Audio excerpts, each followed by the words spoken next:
Video کو like کر کے آگے شیئر ضرور کر دینا۔ خدا نہیں ہے یہ سچ ہے، مگر خدا سے جدا بھی نہیں ہے یہ سچ ہے۔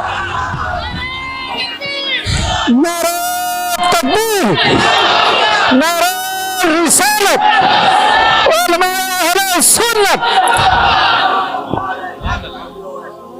اخلاص میں دوئی نہیں ہے، اور جہاں دوئی ہے وہ اخلاص نہیں ہے، اور یہ سورۃ الاخلاص بھی ہے اور ذکر مصطفیٰ بھی ہے، تو پتا چلا اللہ کا ہمارا نبی اگرچہ خدا نہیں اور ہرگز خدا نہیں ہے، لیکن خدا سے جدا بھی نہیں۔